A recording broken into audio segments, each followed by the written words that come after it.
Hi, Coach Morrison. Hi, Abdullahi. Hey, how are you doing today? I'm good. Oh, it does work. Okay. Good. Um, I'm doing good. Yeah, I'm also doing great, and great I'm to see you eager to again. eager to see the questions that your audience has today. Sure. All right. They're gonna they're gonna release their questions soon as possible. I think so. Uh, and let me welcome my audience first of Mhm. all. Assalamu alaikum warahmatullahi wabarakatuh dhamaan. Waa idin salaamayaa meel baad joogtiin. Asxaabta waxaa idin leeyahay soo dhawaada. Waan ka xunnahay talaadii ugu dambeysay maana soo gelin live-ka saad na wada sugayseen. Xoogaa biniaadan iskana xoogaa dee waa waxbaa iska dhici karaa marka xoogaa cilada jiray darteeda mataqaanaa soo geli weynay so idinka raadgelinayna midda maantaan diyaar nahay insha allah inaan idinkaga jawaabno su-aalihiinii iyo mataqaanaa iyo wax walbo soo kordhana idinla wadaagno insha allah duu ilaahiraa waxaa idin laaya soo dhawaada dhammaantiin meel baad joogtaan course Morrison you also so do means welcome. Welcome. Yep. So do. So do. I need to start saying so do. No, so do. So do. Yep. I have a sticky note that says so bahar. Oh, yeah, that's Farsi. Oh, that's Farsi. Yep. That's Oh no. Assalamu alaikum is goodbye. Assalamu alaikum is like greeting. Greeting. Oh, I could say assalamu alaikum now. Yeah, that's greeting. Okay. Assalamu alaikum. I want to talk about the diversity visa program. Sure. Maanta waxaan ka hadli doonaa barnaamijkan DV Lottery-ga in yar inkastoo uu ku dhow yahay waqtigiisii gabagabada ahaa marka waa wax yariisaan mataqaanaa dadka raba ama daneena inay xariistaan aan kaga baraarujinayna ama aan mataqaanaa kala hadli doonaa kadibna we will go forward to another step or another maxaa la jiray thing aan kala hadli doono dadka insha allah. So the deadline to enter for DV 2026 is November 5th, 2024. That is in 14 days. barnaamijkan DV Lottery-ga dhammaadkiisa ama xilligu xirmi lahaa waxaa ka hartay 40 maalmood wuxuu xirmi doonaa November 5-teeda 2024 markii hadda xilliga maanta aan joogno markii loo eego waxaa weeyaan waa maxaa la jiray 40 maalmood ka harsan marka aad buu u dhow yahay waqtigii oo si gabagabashiisa aad loogu dhow yahay marka ka faa'iidayso wacan. One thing I recommend that people do it earlier instead of later because these instructions are in English. They're not in a language you might know, right? They're only translated in a few languages and none of them are African languages. Sure. Dadka waxaan kula talin lahaa inay si dhaqso ay u xariistaan because of dadka qaarkood waxa laga yaabaa inay luqada fahmaynin oo mataqaanaa ama baalkii ay ku tahay waxaysan mataqaanaa ama macluumaadka ku saabsan instructionka wixii aysan garanaynin inkastoo lagu turjumaanin luqadaha Africa sida anagoo Soomaaligeena ama Swahili waxyaabaha la midka inkastoo lagu turjumaanin waxyaabaha meesha ku qoran waa English kaliya qofka English garanayo dee way fududahay qofka kalena dee waa marka mar walba waa inaad si dhaqso u xariistaan mataqaanaa hore u socotaa. Okay, so I see we got a question about what we're talking about right now, which is the DV instructions. Hamza asked, does my address on my DV entry affect my entry at all? For example, my mailing address was in Saudi Arabia, but I live in Ethiopia currently. Is this a problem at all? Hamza wuxuu dhahay hadda waxaan ka hadlaynaa camalow oo DV-ga haddaan ka hadlaynaa camalow mataqaanaa already su-aal ka mid oo soo jeediyey wuxuu dhahay adresskayga entryga aan markaan sameynayo aan DV-ga xariisanayo miyay mataqaanaa effect garaynaysaa maxaa la jiray wax dhibaato miyay ku keenaysaa for example wuxuu dhahay waxaa tusaale ah mail adresskayga wuxuu ahaa uu dhahay Saudi Arabia laakiin hadda waxaan ku noolahay Ethiopia taasi wax problem miyay igu tahay si guud ahaan. The answer is it will not be a problem, but you understand there are two questions that are impacted by your situation. su-aasha jawaabteedu waa maya wax problem kuma ahaan doonto laakiin waxaa kugu soo fooda ama kugu mataqaanaa xaaladaada laba shay yaa mataqaanaa noqon kartaa inay mataqaanaa kusoo aado ama ama la kulanteen. Mailing address is question 8, which can, in your situation, would be Saudi Arabia. But then 9 is where you live today. So in your case, it would be Ethiopia. hadda adigoo kale qofkan su-aashan soo weydiiyey Hamza waxay noqonaysaa marka mailing addresskiisa wuxuu ahaa Saudi Arabia. waa link u horeeya oo mailing address in care of ay ku qoran tahay. laakiin maanta xagga ku nooshahay Ethiopia, maanta xagga ku nooshahay gelinaysaa marka Ethiopia inaad tahay meeshaan maanta joogtid. Your answers to these questions will not affect whether or not your answer to 8 and 9 will not impact whether or not you are selected. It could impact your interview location later, though. tani hadda waxaa laga yaabaa inaysan mataqaanaa selectgaagii waxba yani dhibaato ku noqon ama wax kasoo horjeedaysan noqonin, laakiin hadhowdii interview locationkaaga markaad interviewga qofka u maraya mar raba inuu interview locationkiisa oo dee meeshu interview ku mari lahaa xoogaa ay kaga imaan kartaa maxaa la dhihi jiray dhibaato. But I would not play games with it. The question says where you live today. There's an answer to that question, and that's the answer I would use. I would not try to create an answer for like, oh, I live in Hawaii or Costa Rica or something. I would not try to say something different. Say where you live. Answer all these questions. You need to answer them as what they are, honestly. Sure. waxaad u baahan tahay su-aasha meesha ku qoran waxay tahay maanta xaggee ku nooshahay, xaggee ku nooshahay meesha ku qoran maanta xaggee ku nooshahay waa inaad gelisaa marka inaad ka fikirtid maahan inaad tiraahdo adoo Soomaali jooga ama adoo Muqdisho jooga inaad tiraahdo maahan waxaan joogaa Nairobi ama waxaan joogaa inaad tiraahdo maxaa la jiray Addis Ababa maahan. waxa kaliya u baahan tahay inaad tiraahdo meel hebel aan joogaa. taasana mataqaanaa muhiim ku ah, taasana hadhowdii mataqaanaa wax badan oo ku saaciday ku noqon kartid maahan inaad tirahdid inaad meelaan mataqaanaa joogin ama meelaan heli karin inaad sii gashatid meesha.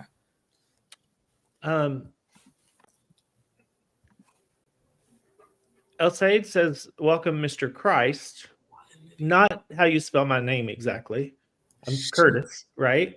Yes. This is also not how to spell my name. It's okay, though. You're my biggest fan and follower from Egypt. Great. Thank you. Shalabi. So everybody understands. We want you to enter the DV lottery, but you only have 2 weeks to do it. Okay, so don't contact us next month and say, hey, when do I enter the lottery? That would be too late. qof walba waxaan rajeynayaa inuu fahmay waxaa ka haray laba mataqaanaa isbuuc camal, 2 isbuuc way diyaartaa waa oo exactly ah. marka ma ahan inaad bisha dambe ama tiraahdo lottery xagu maraya iyo maxaa yani taasi hadhowdii waa laga fiican yahay. hadda marka chance haysataa waxaa u baahan tahay sida ugu dhaqsiyaha badan inaad mataqaanaa u xaristid waqti ugu fiican waa joogtaa ay ka faa'iidayso. Okay, so let's talk about the visa bulletin for a second. All right, go ahead. waxaan ka hadlaynaa visa bulletinka xooga yar. The new visa bulletin's out for November. Visa bulletinka November will soo baxay. Since we're talking about DVs, we'll go ahead and pick up on DVs first. Go ahead.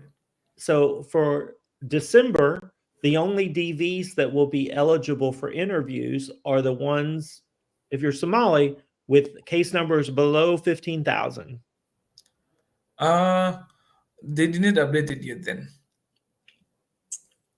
Nope. It stayed the same from November to December. Yes. Yep, I see. So there's no update. That's the news, actually. There's no update for Somalis. It's still under 15,000. There's some updates for some other African countries. Before you were limited by lower numbers, and now it went up to 10,000 for Algeria, Egypt, and Morocco. Okay. anigoo ka hadlayna DV lottery aan kaga faa'iidaysano visa bulletin DV lotteryga marka horeysa waxay soo fasaxeen ama ay soo daayeen baa weli taagan 15,000 ilaa hadda wax kale kuma aysan darin. marka bishan way soo oo kale sidoo kale way soo daayeen laakiin wax update ama ku jira meesha ama Africa marka laga hadlayo ama dadkeena Soomaaliyeed meelaha imtixaan ay ku jiraan ay ka fiirsan lahayn kiisaskooda waa 15,000 iyo wixii ka hooseeya hadda intaas bay maraysaa. marka waxaa la rabaa inay ku daraan at least bishii hore ay haytaan oo mataqaanaa October loogu talagalay October markaad wayba sii dhamanaysaa November hadda already la soo dejiyey marka wax update ah ama wax mataqaanaa koror kumaysan imaanin visa bulletinka so aad bay u heesaysaa marka waxaan rajaynaynaa tan soo socota inay iska mataqaanaa iska arki doonaan ama wax badan ay ka update karin doonaan. Let's talk about family-based for a second. A lot of times, recent immigrants who get their green card will then go back and get married and want to file a petition for their new spouse. Sure. And ka hadalno family based jadkiisa aan tegina waxaa jira dadka qaarkood oo waddanka markay imaadaan ay green card haystaan guursadeen oo waddankood dib ugu laabteen yacni waddankood dib ugu laabteen kadib soo guursadeen haddana rabaan inay mataqaanaa spousekooda ama xaasaskooda ama reerkooda inay u sameeyaan dacwadda ama inay usoo dacwadaan qofkiisa noo keensado u baahan yahay. We represent families with petitions to bring your family members from Africa to the U.S., but it's a long process. waxaan yani matalnaa familiadaas si qofkooda igu keensan lahayn Africa inuu keensan lahayn Mareykanka laakiin xoogaa processka uu iska yara dheer yahay. For example, for spouses of green card holders, the visas that they are issuing today are for people that started the process on or before January 1st of 2022. hadda tusaale ahaan markaan usoo qaadano dadka green card holderka ah ama dadka green card haystaan oo u dacwoodeen kasoo qaad wiil baa green card haysta xaaskiisu u dacwooday hadda maanta xaaladda la jooga waxa weeyaan waxay maraysaa category ay ku jiraan waa 2FA maanta waxa weeyaan January 1st 2022 dadka xareysteen ee maanta mataqaanaa u shaqeynayaan so 2022 2023 2024 la maraya marka laba sano ka hor dadkii loo xareeyey maanta mataqaanaa already waxay soo noqdeen current. For most cases, it was 3 years ago, but a lot of times it's 3 or 4 years ago because they have to wait for an interview. Yes. marka tan camal ay imaato haddana waxaa ku xigta interview inaad sugtid marka maxay kuu qaadan kartaa 3 sano ilaa 4 sano meelahaas inaad sugtid mataqaanaa processka qofka green card haysta inuu qofkiisa keensado dalka Mareykanka. So if this is your situation, start as soon as possible. As soon as you get married, do not wait because you've got a long wait already built in. You don't want to add to it. haddii adiga ku haysato xaaladdan aad guursatay green card holder aad tahay ha sugin sida ugu dhaqsiya badan u sameey processka in horan u soco already waqti badan aad mataqaanaa sugaysaa ama waqti badan aad ka horay marka waxaad u baahan tahay inaad mataqaanaa horey mataqaanaa u dhigashid hawshan oo socotid saa u dejisid. Okay, I love this question. El Said Shalabi is asking, is there a difference in submitting from the first day or the last day? Actually, yes. This question, I got a lot of people was asking me. Translate. Okay. Shalabi wuxuu dhahay ma jirtaa wax u dhaxeeya farq u dhaxeeya qofka maanta ugu dambeysay xareysta iyo qof maanta u horeysa xareysta. Yani maxaa farqiya u dhaxeeya maxaa yani The reason I think this question is asked is because there historically 1 year in 2011 the DV lottery was messed up. Okay. And they actually, what they did is they selected the first 55,000. The first people to enter are the ones that got selected. Okay. And they had to cancel that lottery. Okay. And tani su'aashan waxay mataqaanaa ka imaatay ama asiya dawladna waxa weeyaan sanadkii 2011kii dadka xareystay 15 maalmood ugu horeysa ama dadka oo xareystay oo hore ahaayeen mataqaanaa maxaa la jiray la select gareystay marka waxay ku qasbanaayeen kan salaamba DVgas. There was a computer problem. And so what they did is they canceled the results. The first winners, who were later told they were not winners, they all sued, but they lost. It was a big mess. Okay. dadkaasi wada guuleysteen haddana waxaa loo sheegay inaysan guuleysan problem xagga computer noo imaaday kadibna waxay isku dayeen inay dacweeyaan dacwadiina way ku guul dareysteen so marka xagga bahalkii ahayd computerka. Morrison, the same question, and a lot of Somali people are also asking me the same question, saying that what about if I do my submit or I personally did some and research about the people who made the entry and before the 20th of the month, or okay, right now we are in October 22nd, right? Right. Some people, they have already done their entry before that date, and like me, on my time, my entry was 28 October 2021. Yeah. So, and my colleagues, those we got the fees, or we got winners together, most of them, they were same date, like starting from 20th up to the Right. end. So, sometimes people, they may think that the luckiest people or the selectees will be those one who made the entry the late of the month, or let's say beginning the 20th, or up to the end dates. Okay. So it's supposed to be random. Okay. And I think the reason I showed you what happened in 2011 is the State Department, they had to face big problems because they didn't do it random. And so I think from now on, they are super careful to make it random. If it was not random, believe me, we would know. And the reason we would know is because there are people that look at these statistics that compare with each other over and over and over, and they would notice things that look different. Like if everybody seemed to have the same date or something, the same entry date. So if there was a problem, we would know it. I don't expect that to be a problem. I think that it doesn't matter. Just enter now. Don't wait to the last day. The computer will not work the last day. Computers never work when they're supposed to. Sure. Course wuxuu dhahay aamin, waan la ogaan doonaa, waan ogaan doonaa haddii ay dhacdo taas.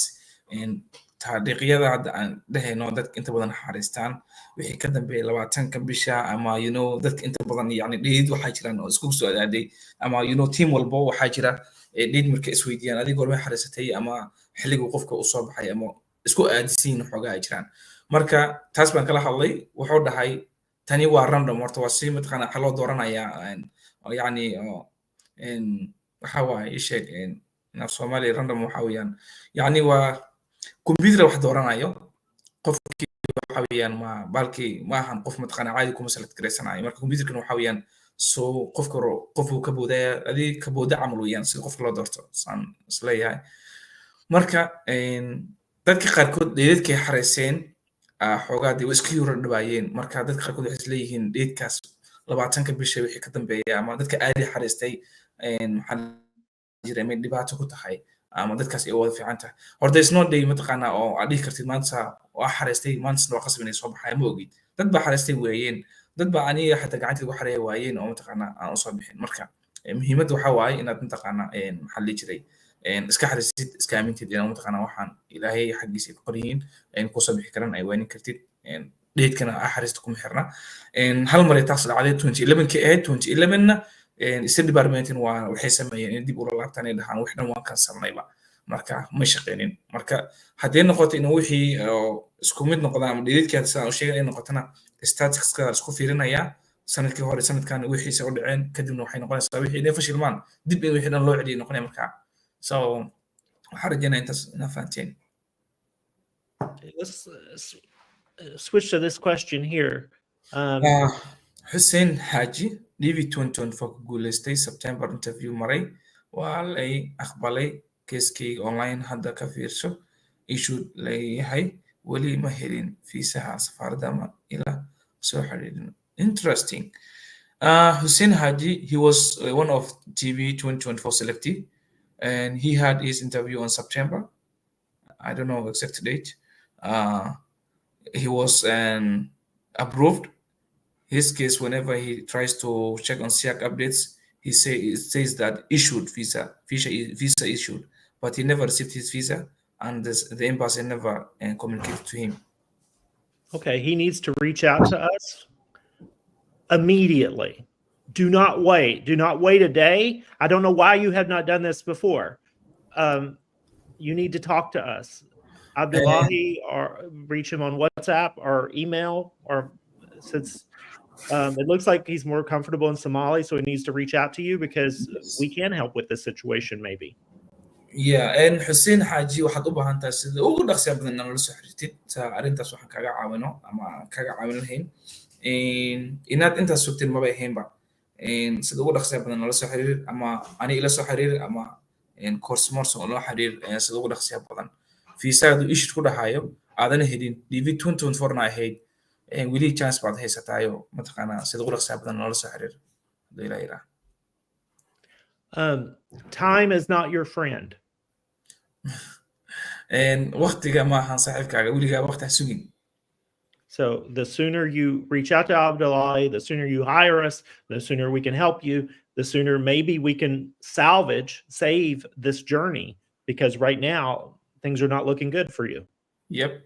And Hussein, time ka kuma sugayo. Waxaan ku leenahay time kuma sugayo waxay tahay fiisa mar lagu daabacay. Way dhacaysaa time ay leedahay. Caafimaadkaaga la socotaa, caafimaadna waa martay. Caafimaad maanta ka dhacay fiisa ka dhacaysaa.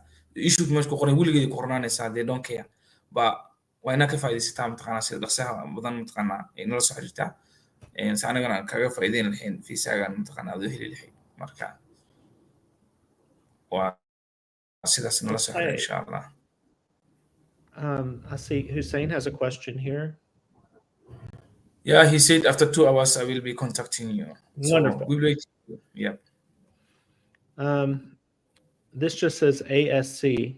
ASC means Assalamu alaikum. Just shortened. He's called Usman Sunni. Oh. He's one of my friends. So I can just say ASC? ASC is not actually something. No. Like yeah.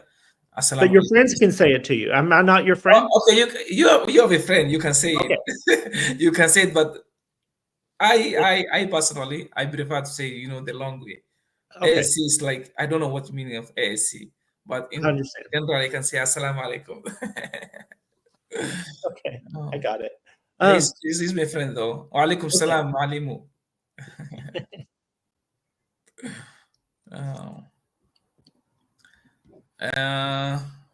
Shalapi, actually. Oh wait, if I actually submitted the correct data and correct photo on the first day, is there no difference here? And is there purely random selection? Yes, it's random. It's random. And yes, and Shalapi were random. Or how do I Shalapi and Tansamei and Latrkega correct? How correct that Kadige and then difference essentially still random waxaan waa malihid baalki kale imtixaana. Okay. Did we ask this question? Mm-hmm. Oh, we already done that one. Yeah, this one we have already done. He said he will contact you after 2 hours. I have an idea. Let's cut today short. And you agree with that? We've both got a lot of work to do. We're retaining right now to do an I-130, me and you, right? Yep. So we'll see you all next Tuesday. Yep. And we wish them all the best, all of them. Those who are wishing, still trying to do their entries, good luck. Good luck. Okay. Yeah. What in the languages that they know? Yeah. Remember, you're here to translate too. Yeah. Sometimes my people they just understand sometimes. They understand. They understand. Yeah, and waxa weeyaan dadka xareysanayo waxaan rajeynayaa guul waxa la jiray dadka hore oo xareysteen guul aan rajeynaa insha Allah ka faa'iideysta. Waa you never know waxa soo bixi doona laakiin ka faa'iideyso nasiibkaaga mar tijaabi si easy ama taqaanaa inaad ku heshaa laga yaabaa safarkaaga ama safar wax badan soo mari lahayd marka ka faa'iideyso. Thank you dhamaantiin waa mahadsantihiin. Okay. Yeah. Bye course.